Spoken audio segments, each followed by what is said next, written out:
friends, and welcome back to another episode of the Beer Knits podcast, where we talk all things knitting, crocheting, sometimes some cross stitching, and a little bit of spinning here and there. As usual, I will be drinking a beer throughout recording this podcast, and given that it is approximately 11 billion degrees in my office right now with the air turned off so you can actually hear me, I will probably end up chugging this thing to attempt to cool off. This episode's beer is called You're Old Over the Hill, and it's from the same brewery as last time, McCall Collective. They have two locations that are local to us, and we frequent both of them. But this is another beer that my sister-in-law got me for my birthday. It is meant to celebrate a 40th birthday. Of course, I am older than 40. Do I tell you how old I am? I'm 41. What do we do with that information? I don't know, but I am definitely over the hill. And I think especially because it was my 41st birthday, it simply made sense to celebrate that I am officially on the other side of a midlife crisis. This beer is a New England style IPA. I do still enjoy IPAs. I think we've talked about this before, where IPAs were all the rage for a really long time, to the point people were sort of sick of them. I still like them. I don't drink them as frequently as maybe I used to, but I definitely do still enjoy them now and then. If I'm going to drink one, it is mostly going to be a New England style. West Coast IPAs are kind of their own beast. The only one that I kind of like, and this is going to be super cliche, is Pliny the Elder from Russian River, which I have been to that location before. It's near Healdsburg, so if you like to go wine touring and view a bunch of really cool California wineries, Healdsburg is the way to go, because then you can stop at Russian River on the way back and get some brews and pass out before 3. Not that I know that from experience. Anyhow, New England style is going to be the IPA for me. It's always going to be the one that I choose. Like I said, I'm really picky about my West Coast ones. This is really delicious. When we were at my in-laws to celebrate my birthday, we did a cookout. I really enjoy hot dogs and side salads and the whole shebang. I had one of these just to enjoy while we were there for a couple hours, and it is really tasty. So I'm looking forward to drinking through this afternoon while we're recording, and then after this I'm probably going to knit for a little bit and be productive at some point today, but not while I'm drinking beer. Cheers to whatever's about to go down. The last time we got together for a little knit chat, I was talking about this situation.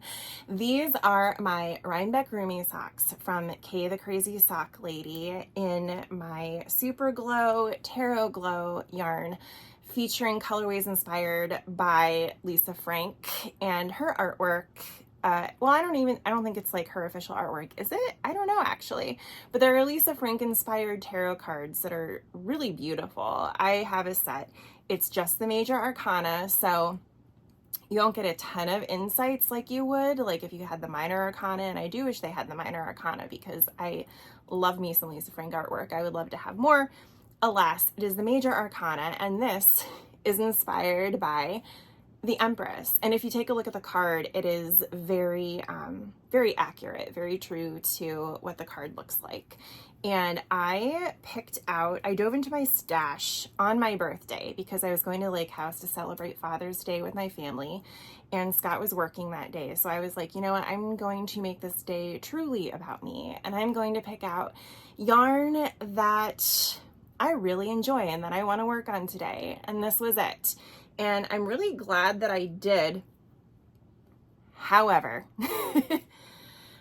like I talked about in my last podcast, there is a pool party going on with these socks. And to be honest, I'm not sure how much I dislike it, because I think they're fun and I think they're trippy. And I do think that they embrace the spirit of everything that Lisa Frank is to us 80s, 90s children, right? So I finished, I think the last time we spoke, I had the first sock done. I was working on the second.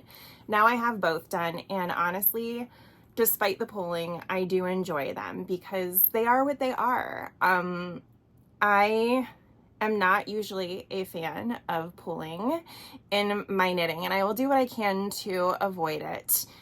However, I am trying to lean into it on these and justify the fact that it's actually okay. I'm trying to loosen up a little bit, all right? I'm really uptight during my work days, and I need to not be that during my fun time. And this is my fun time. So I do like it. It seems like it really does look like something out of the Lisa Frank universe, if you ask me. And I will always remember that when I wear these. I also really enjoy just Super Glow yarn in general. This was a yarn subscription that she had for about a year, and I really enjoyed getting the different yarns every month. She does such a good job with neons, and neons have exploded maybe in popularity over the past couple years. I'm not sure why, but they're back. I guess, you know, the 90s are back, and that's probably why. And that's why we're seeing a lot of neons. And I have historically not really enjoyed neons, maybe when I was a kid. But as an adult, I've always thought neons were a bit much. But maybe because they've oversaturated the market a little bit in the past few years, it has grown on me for better or worse. And now I don't dislike them. And I really enjoy all of Super Glow's yarns. She has lovely neons, and they're obnoxious in the best way possible. Like, they all look fantastic. She has a boucle base that I want to get to make a sweater out of. I think it would be really comfy, and I think you wouldn't miss me while I was crossing the street. Like, chances of me getting hit by a car are going to be null if I wear that thing out. And they look so amazing that I'm probably going to invest in them sometime soon. But first I need to finish a sweater before I make more. But I'm definitely going to invest in some more of her yarn moving forward. The Rhinebeck Roomies sock pattern is really simple. It's really fun. I've made a few pairs of socks out of them. I wouldn't necessarily call them my go-to sock pattern, but they are one of the patterns that I go to when I want something that's a little less than potato chippy, but still something that I can go do other things without having to concentrate really hard on what I'm doing. So definitely check out the Rhinebeck Roomies pattern. I really enjoy it. It's very, very, very simple, and it just adds a little interest to a standard sort of broken ribbed sock pattern. I will definitely be making more of these in the future, especially as we head into the death throes of summer sock camp. We're only halfway through. I don't know why I feel that way, but it does feel like the summer is getting away from me, and so I need to start hustling. The next project that I finished, and now that I'm looking at my pile, I actually finished and started quite a bit since the last time I did any of this, which I'm proud of myself. We'll take it. The next pair of socks that I finished are these Mermaid Waves socks from 3 by the Sea Designs. This pattern is now available for purchase. I'm recording this on Saturday, July 13th, and the pattern just came out today. I was lucky enough to be one of the test knitters. I absolutely loved this pattern. I can't get enough of it, and you'll see why in a few minutes. But it has these lovely features with some slip stitches going down the leg. You have sort of if you've seen The Little Mermaid, you know how she has like these little, I don't know what you'd call them, around her waist. And then you have the top of her tail here, then the scales for the tail, and then a nice little detail on the toe that makes it look like the start of a fin. So I thought that was really ingenious, really playful, and I really could not wait to get my hands on this pattern to begin with. So when I had the ability to test knit it, you know that I jumped at the chance. These are knit on their Amelia base, which is a sparkly stellina. I think it's getting picked up maybe a little bit on camera, but of course it's never perfect. But the colorway is called Sea Fan, and it is lovely. It's kind of like a coral pink color, which is very hard to photograph. So when you look at the photographs, it might be a little on the redder side or the pinker side, but I think it's showing up pretty true to color here, which is just this gorgeous beachy coral color that I enjoyed working with. Like I think I said this last time, but their stellina base is one of those that I really enjoy because there's a lot of it. Like it just picks up the sparkle when you move really easily. And with me, the more sparkles, the better. We all know this. We've had this conversation many times. And this definitely has the it factor when it comes to sparkles. Their Amelia bases, fantastic. Love this colorway. I do actually really enjoy all of their other bases as well. I would say the most that I've knit with is probably their Sanibel base. It is very sturdy fingering, but I have also recently been ordering more of their MCN base, which has cashmere in it. So even though they might pill a little bit more if you wear them a ton, it is so nice to knit with. I'm not sure who their supplier is, and I'm sure other folks have similar suppliers where it's luxurious, but their MCN base is fantastic. So in a lot of the yarns that I've been getting from them, I've been selecting the MCN instead of the Sanibel just because I had such a great experience knitting with it the last time, or the sparkly Amelia base, because how could I not? I really like this color next to me. Have any of you done a color analysis? Because I want to. I had one done at Sephora a few years back for my birthday because I decided that, you know, it's my birthday, I'm gonna go buy makeup, and you can go into Sephora and they will do a color analysis on you and figure out what colors work best. That's actually where I got this lipstick from. They did a color analysis on me and said that this specific color from Huda Beauty would look good on me, and I'm not sure what the actual color is, but it is a very sort of deep red. I don't look so good in like the orangey reds. I'm more on the bluer side of reds. But I did an analysis online, and I'm sure we all know that's not going to be accurate. And it told me I'm a light spring, and this feels like a light spring color to me, and this is a light spring color. And every time I have chosen and worn one of the colors that is appropriate for people with light spring skin tones and coloring, I've really enjoyed it, and I like the way that I look at them. This color, not in it. So I don't know what I am. And I would really like to get a color analysis done, but heaven forbid there's anyone available in the Lehigh Valley where I live until like December. And I just think it's kind of fun. And I'm enjoying applying that, bringing it back home. I'm enjoying applying that to my knitting life. So when I'm picking out yarns for sweaters or really just sweaters, but also hats, and because I just bought yarn for a hat, and really anything I'm going to put close to my face, I've been paying attention to the colors on the light spring palette, and I think this fits. I mean, obviously it's a sock. I'm not going to wear a sock on my face, but I think this color might work on me too. I don't know. Do you guys think that the color analysis stuff is crap? I mean, at the end of the day, we're all going to wear the colors that we gravitate to, and my understanding of the color analysis is that people naturally gravitate toward colors that they already sort of know look on them. So, and I'm an art major, so I did all the color theory stuff, so I feel like I just kind of might do that on my own anyway. But I find it interesting, and I've been paying a lot more attention to it and how different colors make me glow, I should say, really bring out features that I like about my face, which aren't many. So I would be curious if any of you have done it and what you think about it. Is it, you know, garbage science, or is it just something fun? It was really popular in the 80s, and now it's back, and I've been really enjoying watching YouTube videos about it and figuring out what I am, if I'm anything, because I don't. Thank you for joining me on this journey. We'll be back for another rambly segment whenever I feel like it. Back to the matter at hand. You'll remember mere seconds ago when I said that I enjoy this pattern, the Mermaid Waves socks pattern, so much that I can't get enough of it. Well, I knit another pair. These are in DK weight, however. So on the test pattern, there was a note that said it's really easy to convert to a DK weight pattern for reasons that Kim outlines in the pattern. And I had just received my latest Southern Skeins stitch box in the mail, and could not get enough of this colorway.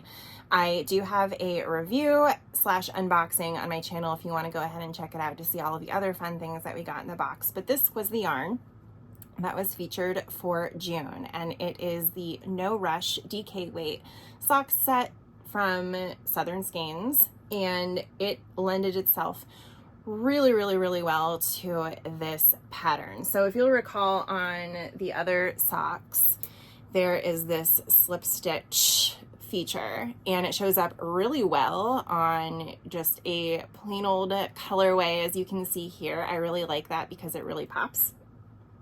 But on this sort of variegated colorway, it creates a totally different effect with the slip stitches. Like, it almost creates, I don't want to say like Morse code, but kind of like a Morse code pattern in the yarn itself. And you can't really tell necessarily that there's slip stitches, but you can tell there is some sort of pattern on there. So I think, you know, from here, it doesn't really look like scales. Close up, you can see that there is some shape to the slip stitches, but on camera, I don't think it's picking up so well on the scales front, but I still think they look really cute. I will say that the contrast color got me 2 cuffs, 2 heels.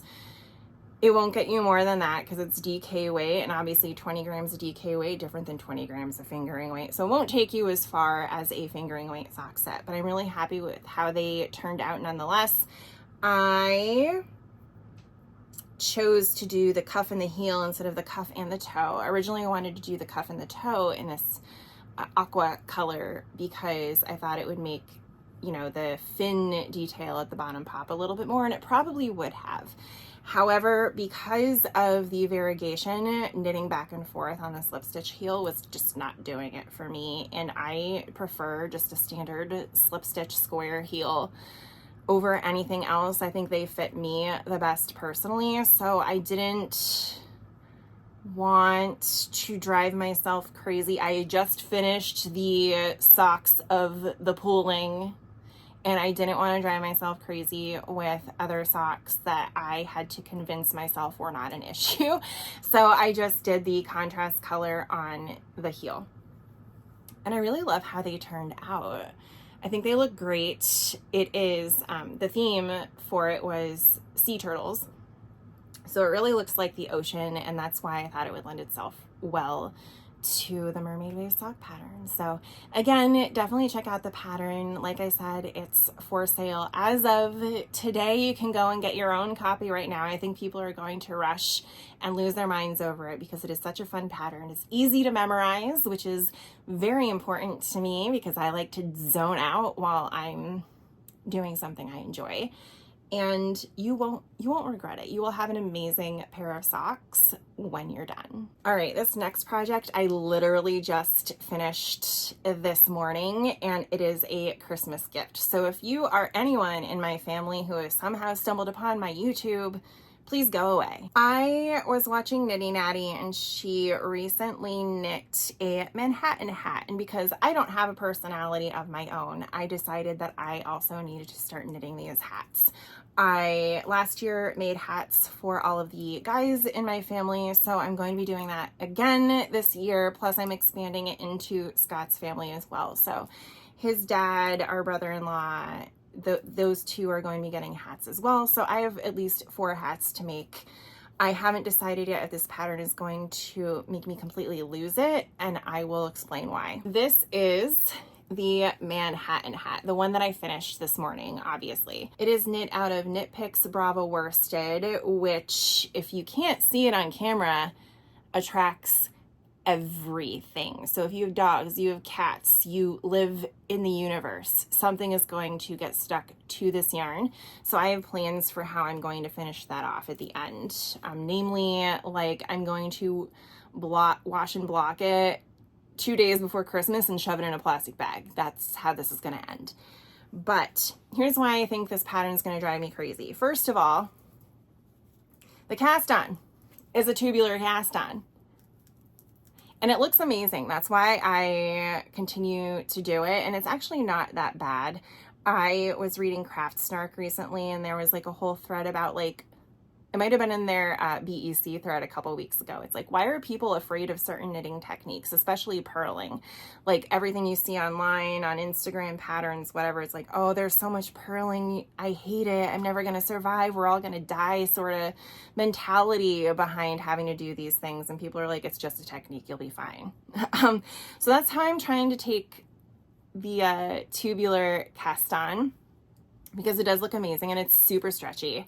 Perfect for ribbing. But I'm going to blame Andrea Mowry for the fact that literally every pattern that starts off with ribbing now has the tubular cast on, and it's making me a little clown town. So tubular cast on, 12.5 inches of 1x1 rib.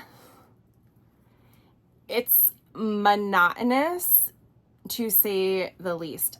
I do enjoy the fact that despite the monotony, it is kind of mindless. So I was able to take it to the lake house with us last weekend and knit on it there. And I was able to watch movies, or if it was really hot and I just didn't feel like paying attention to something because my mind was actually melting, I could just pick this up and call it a day. Now, there are different ways that you can knit this hat so you're not stuck with 12.5 inches of 1x1 rib. You can do it without a roll up, you can do it with a single rolled brim, or you can do what I, the psychopath, have chosen to do, which is a double folded brim. That obviously means that you need more fabric so that you can roll the brim up twice, but I really love the way that it looks. I think it's super warm. The guys in my family, and I think Scott's family too, end up spending a decent amount outside in the winter, so I think this will keep them nice and warm, especially with like the really thick worsted yarn that it is. And I just in general really enjoy the way that it looks. There are also two different ways to do the crown decreases. You can do it one way and then flip the hat inside out, which I think is what I'm going to do next time, because what I did this time was I knit it right side out, and I really dislike the way the decreases look. Like, look at this. I forget which one that is. That is my slip purl. Is it? No, that's my purl two together.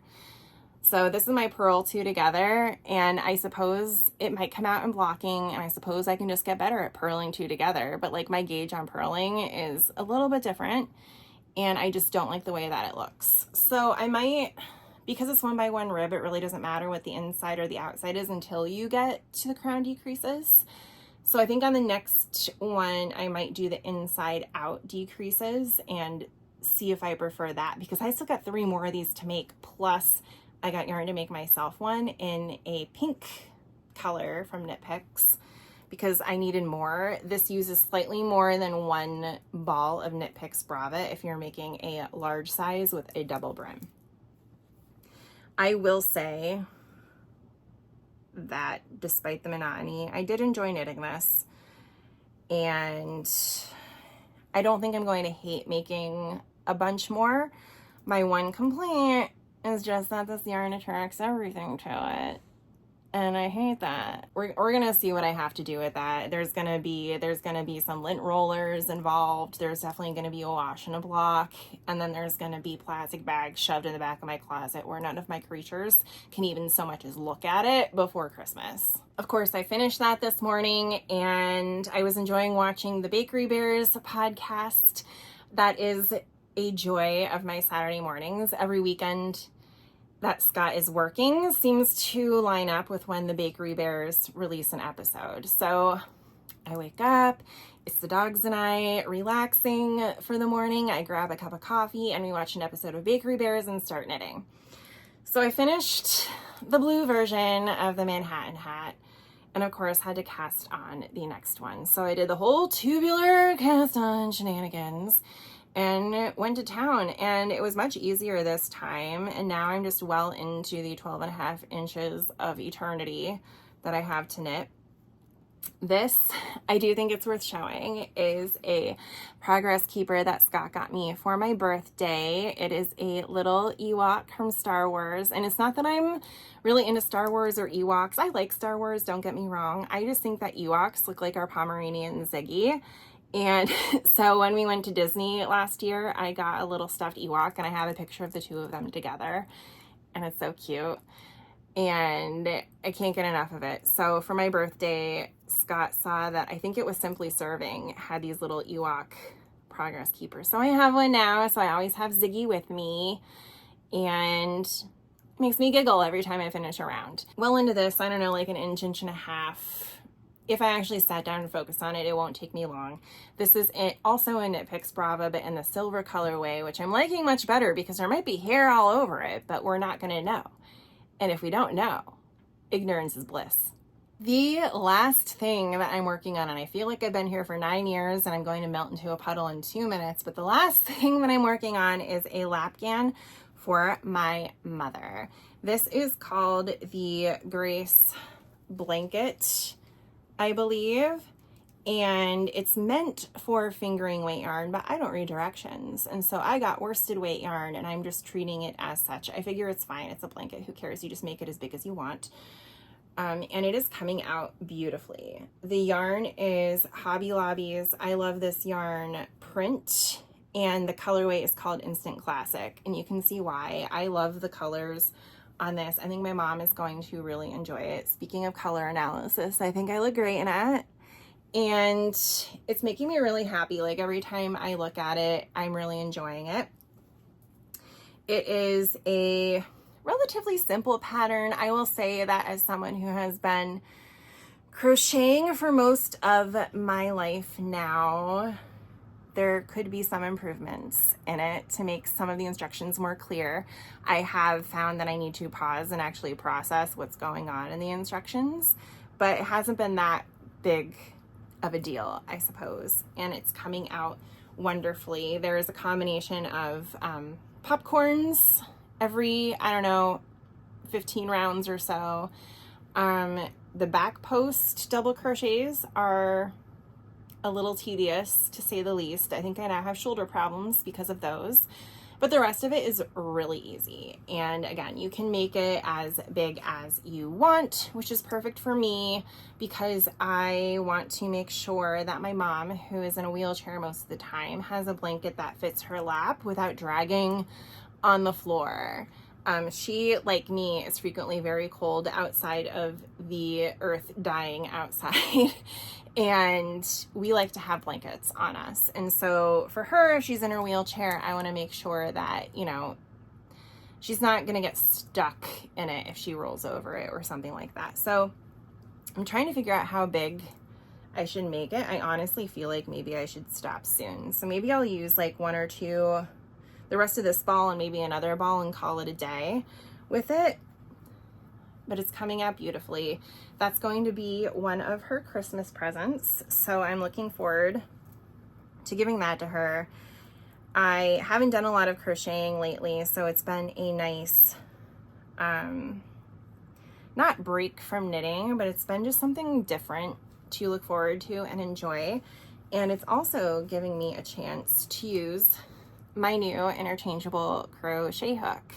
We went to downtown Bethlehem on Mother's Day weekend, I think it was, and they were doing a, I don't know what you call it, like a vendor fair, craft fair, because it's not really crafts, but one of those vendor fairs that you can go to. And one of the girls from my knitting group was also there, and we saw each other was there, and she was like, oh, by the way, there's this woodworking place that's selling interchangeable crochet hooks. And I was like, I need to find it.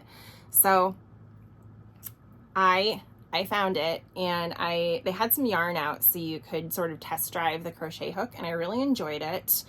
And so this is the handle that I got. They had long handles and they had shorter handles. I was surprised because I thought I would prefer the shorter handle. Nope. Maybe the shorter handle is better if you hold your crochet hook like this, but I don't. I hold it like a knife. It has a clasp at the top so you can, put it somewhere like you would a pen. I'm not necessarily a big fan of that because I keep getting it stuck in the blanket, so I might take it off. I haven't decided yet. But this is the first interchangeable crochet hook I've had that actually sort of works. So what you do is you untwist this and you can pull the hook out, and you have a ton of other replacement hooks that you can use with it instead. So you have a bunch of the different sizes. I forget how many are in here. It's a decent amount. But the company, or the folks that make it, I should say, is Heart Woodcrafts, and they're in Ledyard, Connecticut, so not too far away from me. If you want to check them out, it's Heart, H-A-R-T, woodcrafts.com. I'm sure they have these interchangeable hooks on their website if you want to check them out. But I'm loving it. I had my doubts because I've used, you know, the ones that you can buy in stores before, and I hated them. They were very loose, they were jiggly, and I don't like crafting with jiggly tools. But I've really been enjoying this.